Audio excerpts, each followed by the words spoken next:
Hello friends, कैसे हैं आप सब। Welcome to pharmacy classes by Aarti ma'am. तो हम कर रहे हैं AKTU का 2019-20 वाला बी फार्मा 5th सेमेस्टर का फार्माकोग्नोसी एंड फाइटोकेमिस्ट्री का पेपर।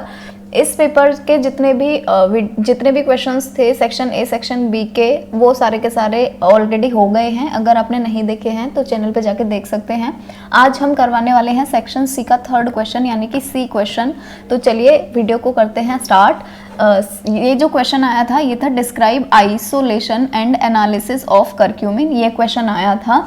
तो देखिए, मैंने जैसे कि पहले भी बोला था, आपको पिछले वीडियोस में भी बोला है कि जब भी कुछ भी पूछा जाएगा, किसी भी केमिकल का कोई भी चीज़ पूछी जाती है या किसी भी प्लांट के बारे में कोई भी चीज़ पूछी जाती है, सबसे पहले आपको लिखना होता है उसका बायोलॉजिकल सोर्स, क्योंकि इसको लिखे बिना काम नहीं चलेगा बिल्कुल भी। ठीक, तो सबसे पहले हम करक्यूमिन का लिख लेते हैं बायोलॉजिकल सोर्स। करक्यूमिन जो होता है ये बेसिकली हमें टर्मरिक से मिलता है। टर्मरिक का केमिकल होता है, यानी हल्दी का केमिकल होता है। ठीक है, तो बायोलॉजिकल सोर्स जो हल्दी का होता है वो क्या होता है, हल्दी हमें मिलता है राइजोम से। जैसे आपने देखा होगा ऐसे ऐसे शेप के जो मिलते हैं, ऐसे ऐसे होता है ना हल्दी, ऐसा होता है बेसिकली, जैसे वो होता है अदरक होता है। ठीक है, जैसे जिंजर होता है वैसे वैसे, तो इनको हम बोलते हैं राइजोम। तो ये हमें मिलता है राइजोम। और टर्मरिक का बायोलॉजिकल सोर्स क्या होता है, साइंटिफिक नेम क्या होता है, करक्यूमा लॉन्गा, और फैमिली होती है जिंजिबरेसी। हम नेक्स्ट आते हैं इसके आइसोलेशन पे। तो करक्यूमिन को आइसोलेट कर सकते हैं दो डिफरेंट मेथड से। यहाँ पे दोनों मेथड दिए हुए हैं मैंने। जो फर्स्ट मेथड है ये छोटा है और जो सेकंड मेथड है ये थोड़ा बड़ा है। अगर आप दोनों करना चाहते हैं बहुत अच्छी बात है, दोनों कर लीजिएगा। बाकी आपको जो सूटेबल लगे आप वो कर लीजिएगा। फर्स्ट मेथड तो बहुत ही ज़्यादा ईजी है, सिर्फ ये 4 स्टेप हैं फर्स्ट मेथड के अंदर। ठीक, तो चलिए स्टार्ट करते हैं। मेथड फर्स्ट में क्या करते हैं, सबसे पहले टर्मरिक का पाउडर बना लेंगे, मतलब उसको पीस लेंगे अच्छे से और उसको एक्सट्रैक्ट करेंगे एन-हेक्सेन के साथ। ठीक है, एन-हेक्सेन होता है नॉन पोलर, तो जितनी भी नॉन पोलर इंप्योरिटीज होंगे उनको सबसे पहले बाहर निकालना है। इसको एन-हेक्सेन के साथ 2 घंटे तक इसको कर लेंगे फिल्टर।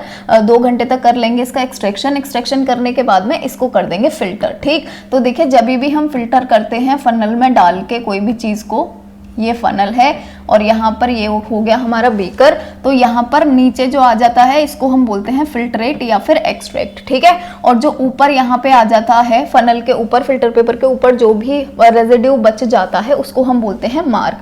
तो यहाँ पर हमें क्या करना है, ये जो फिल्ट्रेट है इसके अंदर क्या गया होगा, इस फिल्ट्रेट के अंदर गया होगा जितनी भी इंप्योरिटीज थी वो, क्योंकि हमने एन-हेक्सेन के साथ करा है। एन-हेक्सेन के साथ सारी की सारी नॉन पोलर इंप्योरिटी बाहर निकल जाती हैं, तो यहाँ पर सारी की सारी नॉन पोलर इंप्योरिटीज चली गई होंगी।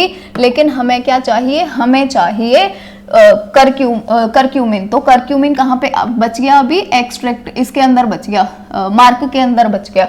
तो हमें क्या करना है, ये जो एक्सट्रैक्ट निकला है इसको तो डिस्कार्ड कर दो, फेंक दो। ठीक है, हमें क्या लेना है, ये जो ऊपर रह गया है ना मार्क, हमें ये लेना है। ठीक है, जैसे यहाँ पे लिखा हुआ है इसको फिल्टर कर लेंगे और डिस्कार्ड कर देंगे एन-हेक्सेन एक्सट्रैक्ट को। ठीक है, ये जो एक्सट्रैक्ट आया है इसको कर देंगे डिस्कार्ड।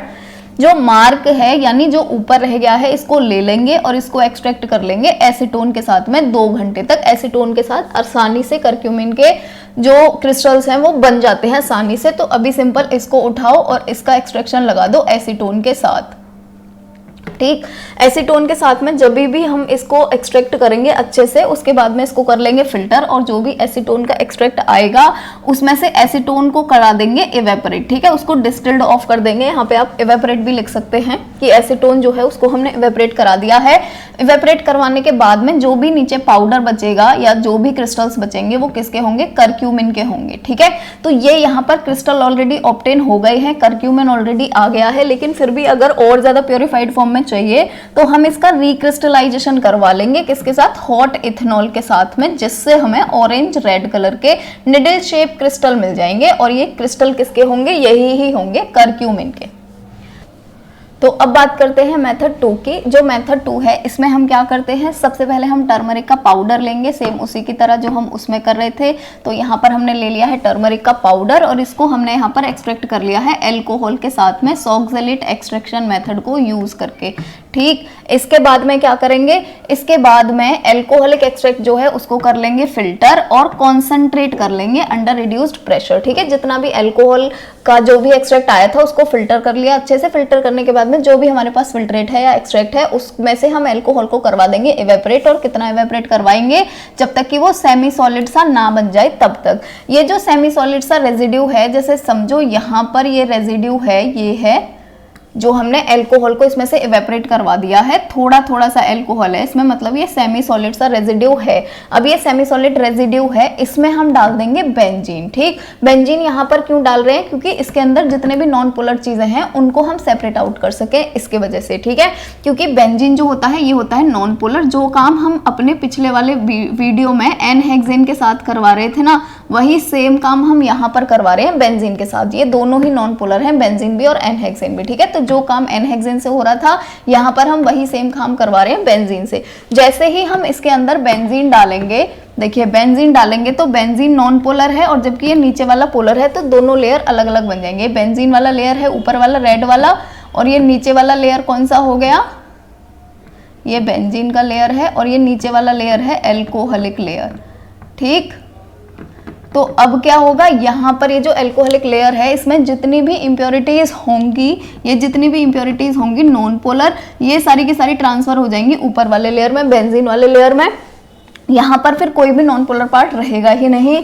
अब क्या करेंगे, हम इसके अंदर 0.1% NaOH और डाल देंगे। तो इसके अंदर ये और डाल दिया, ये जो NaOH है ये कहाँ शिफ्ट हो जाएगा, ये चला जाएगा इस वाले लेयर में, एल्कोहल वाले लेयर में। ठीक, बेंजीन जो है इसको हम यहाँ से निकाल देंगे और इसको फेंक देंगे। हम बस कितना पार्ट रखेंगे, इतना पार्ट रखेंगे, ऊपर वाले पार्ट को हम फेंक देंगे जो बेंजीन वाला लेयर है इसको।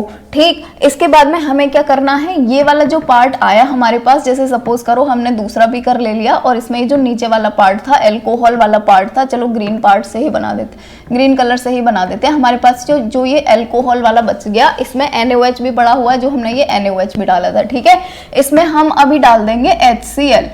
ठीक, जैसे ही हम HCl डालेंगे तो इसके अंदर जितना भी करक्यूमिन होगा ना, वो HCl के साथ में मिलके बना लेगा प्रेसिपिटेट। ठीक है, तो यहाँ पर ये अभी बन जाएगा प्रेसिपिटेट, ये बन गया, ये बना देते हैं, चलो प्रेसिपिटेट, ये बन गया यहाँ पर प्रेसिपिटेट। ये प्रेसिपिटेट किसका होगा, ये होगा करक्यूमिन का प्रेसिपिटेट। ठीक है, ये जो एक्सट्रैक्ट है इसको फिर कॉन्सेंट्रेट कर लेंगे कंटिन्यूअस स्ट्रिंग के साथ, जो लंपी मास बन जाएगा रेजिन का, और वो सेपरेट आउट हो जाएगा। ये लंपी मास कौन सा है, ये जो अभी मैं प्रेसिपिटेट बता रही थी, यही लंपी मास बन जाएगा। ठीक है, एक्सट्रैक्ट जो है उसको फिल्टर कर लेंगे और इवेपोरेट कर लेंगे, और जो फिल्ट्रेट है उसमें ही क्रिस्टल्स आ जाएंगे प्योर करक्यूमिन के। ठीक, तो ये था सेकंड मेथड। आपको जो मेथड अच्छा लगे आप वो मेथड याद कर लीजिएगा।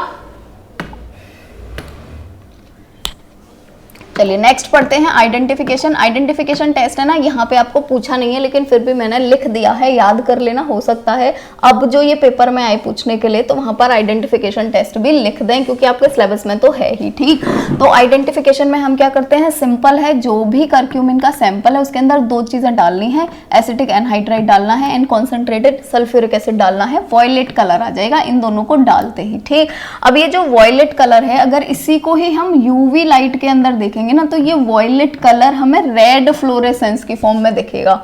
ये होता है आइडेंटिफिकेशन टेस्ट, बहुत ही इजी है। नेक्स्ट करेंगे एनालिसिस TLC मेथड से।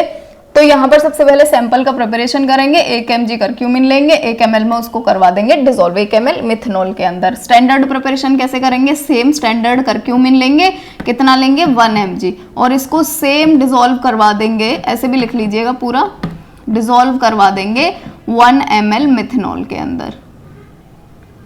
ठीक, ये लिख लिया। इसके बाद में स्टेशनरी फेस हम हमेशा यहाँ पर सिलिका जेल ही यूज करेंगे, वैसे और भी यूज कर सकते हैं, लेकिन आपके सिलेबस में जितने भी कंपाउंड है सबके अंदर सिलिका जेल ही यूज होगा, तो हर किसी के अंदर आपको सिलिका जेल ही लिखना है।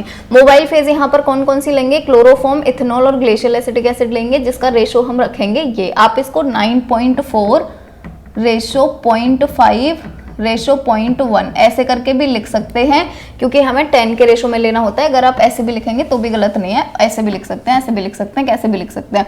डिटेक्टिंग एजेंट हम यूवी लाइट के अंदर इसको देखेंगे 366 नैनोमीटर पे, तो इसका जो RF वैल्यू आएगा वो कितना आएगा, 0.79 आएगा। ठीक, यूटिलाइजेशन क्या होता है, हम किस किस लिए यूज कर सकते हैं करक्यूमिन को, तो ये यूज होता है एंटी इन्फ्लामेटरी की तरह, ये यूज होता है एंटी एरेथ्राइटिक की तरह, इसको हम यूज़ करते हैं एंटी माइक्रोबियल एजेंट की तरह। ये बहुत अच्छा एंटीऑक्सीडेंट भी होता है। इसको हम यूज़ करते हैं पेप्टिक अल्सर में, इसको हम यूज़ करते हैं वुंड हीलिंग में। देखा होगा आपने कि जब भी चोट चोट लग जाती है तो हल्दी वाला दूध पी लो, हल्दी लगा लो, ये कर लो, वो कर लो, यही होता है। तो इन्हीं सारी प्रॉपर्टीज़ की वजह से ही वो सारी की सारी चीज़ें करी जाती हैं हमारे घर में। ठीक, तो ये था आज का वीडियो। आई होप आपको पसंद आया होगा। अगर पसंद आया हो तो वीडियो को लाइक कर दीजिएगा और अपने फ्रेंड्स के साथ शेयर ज़रूर कर दीजिएगा। और अगर चैनल पे पहली बार आए हैं तो चैनल को सब्सक्राइब भी कर दीजिएगा। And lastly, thank you.